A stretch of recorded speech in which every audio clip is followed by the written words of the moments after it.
నమస్తే, సనాతన ధర్మం ప్రేక్షకులకి స్వాగతం. మనతో పాటు ఒక ప్రత్యేక అతిథి ఉన్నారు. వారు వచ్చేసి ఒక విద్యావేత్త, అలాగే ఆధ్యాత్మికవేత్త. డాక్టర్ ఎన్ బట్టిప్రోలు విజయలక్ష్మి గారు ఉన్నారు. వారితో మాట్లాడదాం. అమ్మ, మహాభారతం అలాగే రామాయణంలో మనం పంచకన్యలు అని వింటూ ఉంటాం. వాళ్ళని తలుచుకున్న మహాపుణ్యం అంటుంటారు. అసలు పంచకన్యలు అంటే ఎవరు? దాని గురించి వివరించరా? పంచకన్యలు, 5 కన్యల గురించి చెప్పుకోవటం అన్నమాట. వీళ్ళు కన్యలే అనే పేరే కానీ వీళ్ళు వివాహమైన పతివ్రతలుగా కూడా చెప్తారు. అంటే వీరినే పతివ్రతలుగా చెప్తాం, వీరినే కన్యలుగా చెప్తాం. శ్లోకం ఎలా ఉందంటే ఆ శ్లోకం ఇలా ఈ రకంగా వస్తుంది. అహల్య ద్రౌపది గుంతి తారా మండోదరీస్తథా పంచకన్యా స్మరే నిత్యం మహాపాతక నాశనం అంటే అని ఉంది. అలాగే దీనికి ఒక పాఠాంతరం కూడా ఉంది కొంచెం. అహల్య ద్రౌపది కుంతి బదులుగా తార, మళ్ళీ ఇంకొక తార, తారా మండోదరీస్తథా పంచకన్యా స్మరే నిత్యం మహాపాతక నాశనం అంటే మొత్తం మీద మనకు ఒక 6 పేర్లు వినిపిస్తున్నాయి. ఏ పాఠాంతరం ఏది నిజమో ఏది అసలుదో మనకి తెలియదు కనుక 6 గురించి చెప్పుకుందాం.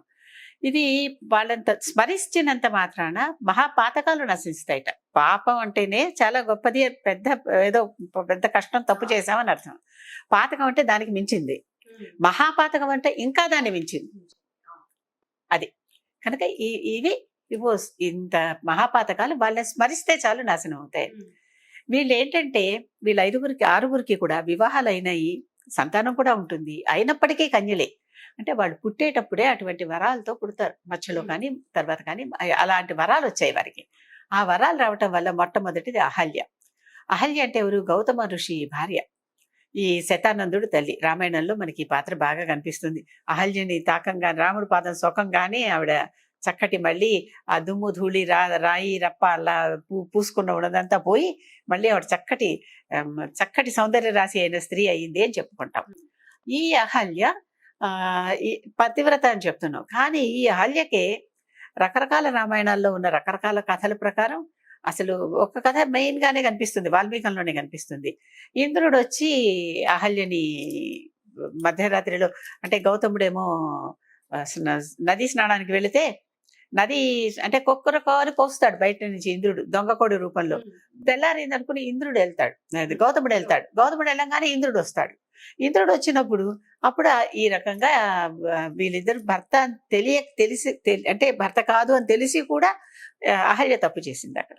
చాలా చక్కగా చాలా మంది అహల్యను సమర్థిస్తారు, కానీ వాల్మీకి ఋషి రాసిన దాంట్లో భర్త కాదని తెలిసి కూడా ఈవిడ తప్పు చేసింది, ఇంద్రుడు వాడు వచ్చాడు అని తప్పు చేసింది అని చెప్తాడు ఆయన. అప్పుడు మళ్ళీ గౌతముడు తెల్లారలేదు, అనవసరంగా నేను వెళ్ళాను ఏంటని వెనక్కి వస్తాడు. వచ్చినప్పుడు వీళ్ళు పట్టుబడతారు. దానికి ఈవిడికి శాపం ఇస్తాడు. ఏమని? నువ్వు ఇలా రాయిలాగా అయిపో, దుమ్ములు ధూళిలాగా తింటూ గాలిలాగా తిరుగుతూ ఇక్కడే పడి ఉంటే అంటాడు. అప్పటిదాకా చక్కటి ఋషి ఆశ్రమం కాస్త బీడు బంజర్లాగా అయిపోతుంది. ఇంద్రుడికి వేరే శాపం ఇస్తారు, అది ఇంద్రుడి కథ. ఇవన్నీ అయ్యేసరికి ఈవిడికి మొట్టమొదటి ఈవిడ పుట్టించినప్పుడే బ్రహ్మ ఆవిడకి ఇచ్చినటువంటి వరం ఏంటంటే, నువ్వు ఎప్పటికీ కన్యగానే ఉంటావు. అంటే ఎంతమందితో నువ్వు సమాగమం చేసినా, పిల్లలు పుట్టినా, అహల్యకి మరి గౌతముడి ద్వారా వాలి సుగ్రీవుడు పిల్లలు ఉన్నారని రామాయణం చెప్తుంది. మళ్ళీ అంజనాదేవి కూడా ఈవిడ కూతురే అని కూడా కొన్ని రామాయణాలు చెప్తాయి. వాల్మీకంలో ఎంత వివరంగా లేకపోయినా కొన్ని రామాయణాల్లో చక్కగా స్పష్టంగానే చెప్తాయి. కనుక పిల్లలు ఉన్నారు, పెళ్ళయింది, భర్తలతో అంటున్నా నేను ఉంది, అయినప్పటికీ కన్య అంటే అది బ్రహ్మ ఇచ్చిన వరం. కనుక ఆవిడ ఎప్పుడు కన్యగానే ఉంటుంది. కొంతమందికి ఆ రకంగా మళ్ళీ పవిత్రతని తెచ్చుకునేటటువంటి అర్హత ఉన్నది అని. అహల్య ద్రౌపది అన్నారు రెండోది. ద్రౌపదికి మనకు ముందరకు బాగా తెలుసు 5 భర్తలు ఉన్నారని. ప్రతిసారి ఒక భర్తతో వాళ్ళు చేసుకున్న ఒడంబడిక ఏంటంటే, ఒకసారి ఒక భర్తతో 1 సంవత్సరం పాటు ఆ భర్తతోనే ఉంటుంది. ఆ తర్వాత మళ్ళీ ఒక యజ్ఞం చేస్తారు. యజ్ఞం చేసి మళ్ళీ ఈవిడ ఫ్రెష్ గా మళ్ళీ కన్య అయిపోయినట్లుగా ఆ యజ్ఞ ఫలితం ద్వారా చేసి మళ్ళీ తర్వాత 2వ వ్యక్తి దగ్గరికి వెళ్తుంది. ఇలా 5గురు మళ్ళీ మార్పులు జరుగుతున్నప్పుడల్లా అందుకనే పంచపాండవులు ఉప పాండవులు పుట్టినప్పుడు ఎవరి కొడుకు ఎవరో చెప్పగలుగుతారు. ఆ డివైడ్ ఉంటుంది వాళ్ళ మధ్య. మొట్టమొదటి అదొక నియమంలాగా పెట్టుకుంటారు. మధ్యలో కూడా అర్జునుడు ఒకసారి పొరపాటున అన్నగారి గదిలోకి వెళ్లాల్సి వచ్చింది భార్యతో ఉండంగా. అప్పుడు అర్జునుడు నేను వెళ్లి ఘోషయాత్ర చేసి వస్తానని చెప్పి తీర్థయాత్రలకు వెళ్తాడు. ఇవన్నీ కూడా చెప్పుకుంటాం మనం. భారతంలో ఇవన్నీ కనిపిస్తాయి. అహల్యేమో రామాయణంలో పాత్ర, ద్రౌపది ఏమో భారతంలో పాత్ర. ఈ ద్రౌపది కూడా ఆ ఆ రకమైనటువంటి అది ఉండటం వల్ల ప్రతిసారి యజ్ఞం చేసి మళ్ళీ కొత్త భర్తతో మళ్ళీ మొదటిసారిగా వెళ్ళినట్టు వెళ్తుంది అనమాట.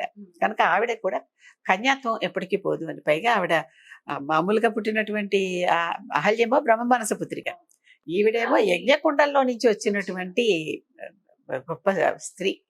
కనుక ఈ రకమైనటువంటివి ఇది అనమాట. అందుకని ద్రౌపది కూడా ఎప్పటికీ కన్యాత్వాన్ని వీడదు అనేటటువంటిది ద్రౌపదికి చెప్పారు. తర్వాత తార అని కుంతి అని 2 ఉన్నాయని చెప్పాం కదా. సరే ముందర కుంతిని చెప్పుకుందాం. కుంతి గురించి కూడా మనకి చాలా వివరంగా ఎన్నో రకాలుగా మొట్టమొదట బాల్యంలోనే బాల్య చాపల్యం కొద్దీ సూర్యుని పిలిచి సూర్యప్రసాదంతో కర్ణుణ్ణి, తర్వాత యముడిని పిలిచి యముడి ప్రసాదంతో ధర్మరాజుని, మళ్ళీ ఇంద్రుణ్ణి పిలిచి అర్జునుడిని. ఇవి 3 మనకి చాలా 4 అంటే భీముడు వాయుదేవుడితో భీముడిని 4 ఈ 4 చాలా స్పష్టంగా కుంతి విషయంలో కనిపిస్తాయి. అవి కాకుండా పెళ్ళైన తర్వాత పాండురాజు. ఈ 5గురితో ఆవిడ భార్యలాగా ప్రవర్తించింది అనేది మనకి కనిపిస్తూ ఉంటుంది. అయినప్పటికీ కూడా ఆవిడికి దుర్వాసుడు ఒక వరం ఇచ్చాడు అనమాట. ఆ దుర్వాసుడు కోపిష్టి, ఎవరికి వరాలు ఇవ్వడు. అలాంటి దుర్వాసుడు అసలు ఎవరికైనా వరాలు ఇచ్చాడు అంటే ఇక్కడ కనిపిస్తుంది మనకి. ఆ వరం ఇచ్చినందువల్ల ఎప్పటికీ ఆవిడ కన్యాత్వాన్ని వేయడదు. అంటే వీటి గురించి అసలు కుంతి గురించి కొంచెం వివరంగా చెప్పుకోవాలి. గొంతెమ్మ కోరికలు అంటారు, ఎప్పుడన్నా విన్నారా? అడ్డదిడ్డంగా కోరికలు కోరుకునే వాళ్ళని వీళ్ళకేంటి గొంతెమ్మ కోరికలు అంటారు. కుంతెమ్మ కోరికలు. కుంతీదేవి లేకపోతే చిన్నపిల్లప్పుడు ఏమన్నా వరం కోరుకోమమ్మా అంటే ఏమని కోరుకోవాలి? నాకేదో ఇంకా మంచి భర్త రావాలో ఏవో ఇలాంటివి కోరుకోకుండా ఏ దేవుడిని నేను ప్రార్థిస్తే ఆ దేవుడు వచ్చి నాకు సంతానం ఇవ్వాలని ఎవరన్నా ఇలాంటి పిచ్చి వరాలు కోరుకుంటారా? పిచ్చో వెర్రో, అర్థం లేని వరం కదా ఆ వయసుకి. ఇలా ఎవరిని ప్రార్థిస్తే వాళ్ళందరితో అంటే అసలు అక్కడ అర్థమేమన్నా ఉంటుందా? కనుక ఇలాంటివి అంతేకాదు, కుంతి కోరుకునే వరాలన్నీ కూడా అలాంటివే ఉంటాయి. ఆ యుద్ధంలో కూడా కర్ణుడి దగ్గరికి వెళ్ళి ఆ పంచపాండవుల్ని 5గురిని చంపకమని అడుగుతుంది. అంటే వాడు కొడుకే వీళ్ళు కొడుకే ఎదురెదురుగా ఉన్నప్పుడు నువ్వు సేఫ్ గా ఉంటూ వాళ్ళని సేఫ్ గా చూడు అంటాం వేరు. ఏమైపోయినా సరే వాళ్ళ 5గురు ఉండాలి అంటే అర్థం ఏమవుతుంది? నా పంచపాండవులు క్షేమంగా ఉండాలంటే కర్ణుడు కూడా అంత చక్కగా లౌక్యంగా సమాధానం చెప్పాడు. అర్జునుడిని వదిలేస్తే మేము 5గురం పంచపాండవులం, నన్ను వదిలేస్తే వాళ్ళ 5గురు పంచపాండవులు అని చెప్పాడు. అంటే కుంతి కోరుకునే కోరికలు ఇలా వింతగా ఉంటాయి. అందుకని అసాధ్యమైనవి కొంచెం ఎక్కడ ఎవరు అలాంటివి గొంతెమ్మ కోరికలు అని పేరు సమాజంలో ఆ మాట అలా పడిపోయింది. గొంతెమ్మ కోరికలు అంటే కుంతి కోరుకున్న కోరికలు అనమాట. కుంతి అలాంటి కోరికలు ఈ కుంతి కోరుకునే కోరికల వలన ఈ రకంగా కనుక ఆవిడ కన్యాత్వం కూడా ఎప్పటికప్పుడు క్వశ్చనబుల్ కదా. కానీ ఆ దుర్వాసుడు ఇచ్చినటువంటి ఒక వరం వల్ల, పైగా సూర్యుడు కూడా మొదటిసారి అమ్మో నాకు తెలియక పిలిచేశాను పొరపాటు వెళ్ళిపో అంటుంది. వెళ్ళిపోయే హక్కు నాకు లేదు. ఒక మంత్రం చెప్పిస్తే ఆ దేవత ఆ మంత్రానికి అధీనంగా ఉండి, మంత్రాధీనంతో దైవతం అంటాం, ఆ దేవత ఆ మంత్రానికి అధీనంగా ఉండి తప్పనిసరిగా వచ్చి ఆ పని చేసి పెట్టెళ్ళాలి. కాదంటాను లేదు. కనుక నాకు తప్పదు, నువ్వు నన్ను ఇలా పిలిచాక నేను కూడా బద్ధుడిని ఆ మంత్రానికి, కనుక తప్పనిసరిగా చేయాల్సిందే. కాకపోతే నువ్వు ఎప్పటికీ నీ కన్యాత్వాన్ని వేడకుండా మళ్ళీ మామూలుగానే ఉంటావని సూర్యుడు కూడా చెప్తాడు.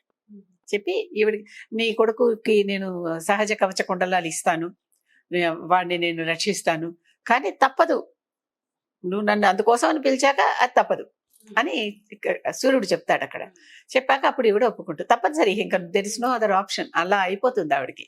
అప్పుడు ఒప్పుకుంది. అలాగా ఆవిడకి కూడా కన్యాత్వం ఎప్పటికీ కుంతి కూడా చెడు. ఎంతమందితో కలిసినా మళ్ళీ కన్యల్లాగానే ఉంటారనమాట వీళ్ళకి.